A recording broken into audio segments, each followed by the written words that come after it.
Hey fellas, I'm back again. I got the Corsair build done. Show it to you. Sent the pictures off to the customer this morning. Got the rigging on there, or the antenna wire. Yeah, I think it's a pretty cool looking display. Hopefully he likes it. I think it turned out pretty well. It's a really easy kit to build. I think I'll probably get me one or two and do them and put one of these in my display cabinet. I think it's probably one of the coolest looking World War II fighters out there. But anyway, on to the next build. And I've got 2 more commission builds to do. And then I'm not going to take any more commission builds this year. I'm going to focus on my stash behind us and do some things that I want to do. I've got Tamiya 1/32 scale P51 that I want to do. I got the Hobby Boss 1/32 P61 Black Widow I want to get done. I ordered the new Tamiya 148 F14D and a couple of Hobby Boss A10s I want to build in like a diorama type deal. So I'm wanting to do that this winter, and I'll probably get back to taking some more commission builds next year. But I got 2 more to do before I start on my own stuff, and these are going to be difficult kits. I've got a A1 Sky Raider over there that needs to be converted into a 2-seater, and the customer sent me a resin conversion kit, which is probably going to be pretty difficult because the resin conversion kit's not necessarily made for that, for the Zukimura kit that he sent me. So that'll be difficult. And I've got what I'm starting on now as I'm looking over the directions on this monster. And I looked on YouTube and there aren't any videos of it, unfortunately. So I figured I would be the first to put a video out on the, this is the 1/18 scale B17 Memphis Belle nose section by HPH Models. And this is going to be a real challenge for me. After doing the M113, the all resin kit, I learned a lot about resin. And this has a lot of resin in it, but this is a true multimedia kit. This nose section here is made out of fiberglass. You can see that it's like a fiberglass type dealio. Kind of unusual. I've never dealt with anything like this before. It is looking daunting. Hopefully once I get into it, it won't be as difficult as it first appears, but you never know. I've started on this front part here. There's a seam line that goes all the way up the center where they had from the manufacturing process. So I'm going to start cleaning that up, and after you cut that little seam off, it looks like you can kind of see the webbing and stuff underneath it. So I'm going to have to come in with some filler. I'll use CA glue and smooth that out. So my first task is going to be getting this cleaned up and cut out these windows. Fortunately with this kit, the instructions are pretty in-depth. The instructions do look pretty good. So what I figure I'd do for this first video is just give you an overview of what it looks like and some instructions, and yeah, this is going to be different. So let's take a look at what we got. All right, here are the instructions. As you can see, they're pretty in-depth. I think this is supposed to be a clear piece, but I didn't see that in the kit. I don't know if it got lost or I don't know, but I don't see it. But fortunately, I've got clear plastic that I can use anyway.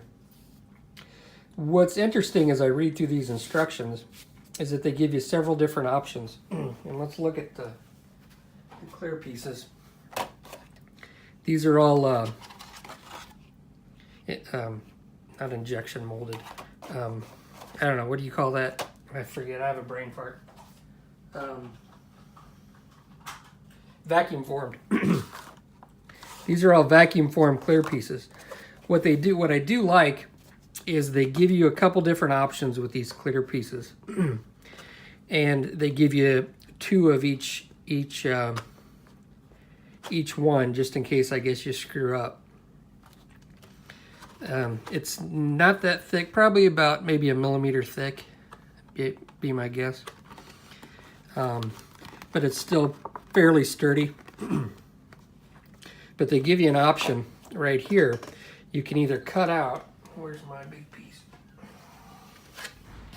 You can either cut out these windows, like right along here, and then cut out the windows here and put them in.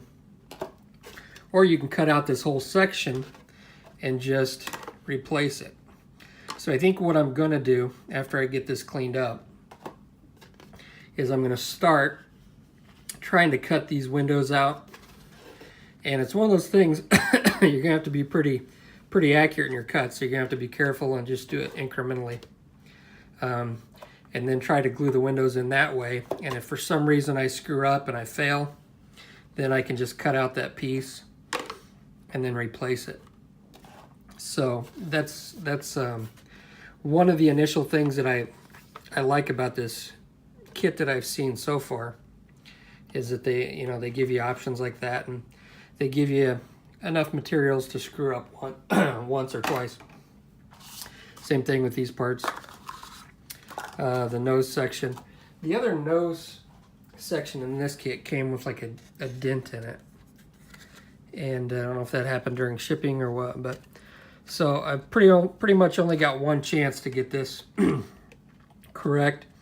So what I'm going to do is I'm going to use this as a practice piece, cut it, and see how it fits on there. And then if I get that to work, then I'll go ahead and use the good piece. So that way I've practiced, and if I screwed up, it's not going to matter on this one. So that is that. And they give you, like I said, this is a true multimedia kit, and it comes with a bunch of resin. The instrument panel, they give you a couple different options. They give you the resin part, which I think looks really good. But then they also give you a photo etch part if you'd rather use that, which is kind of cool. They both look pretty good. You know, the resin's a little bit warped, but that's not that big of a deal. You can just heat it and bend it. So I'm not sure exactly which one of those I'm going to use. They include dials, but it's on this paper. So I don't know how well that's going to work out, but we're going to try it. I assume you just cut that out and paste it on the backing. And hopefully that doesn't bleed. I don't know, I've never used paper before, so we will try that.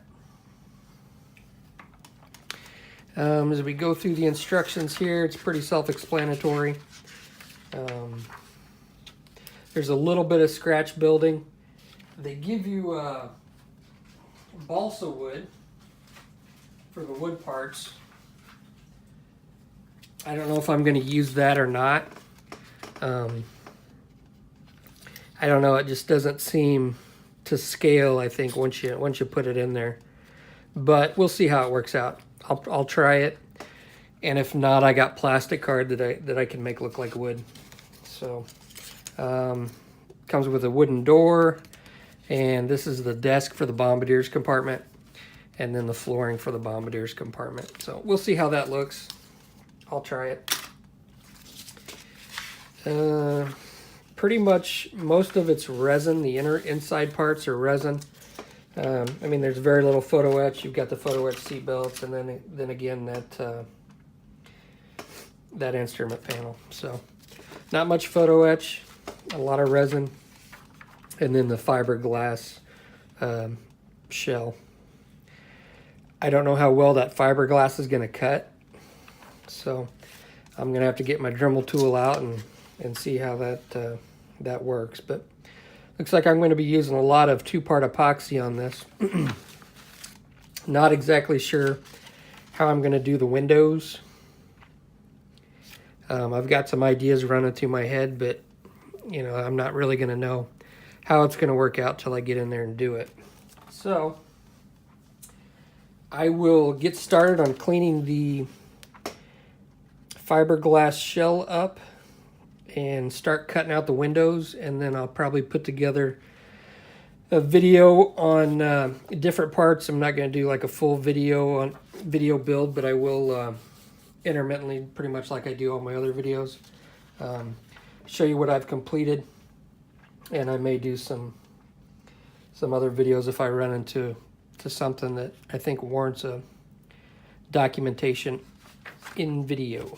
So that's it. This is my next project. Looks like a challenging one and a difficult one. So I will see you on the next video.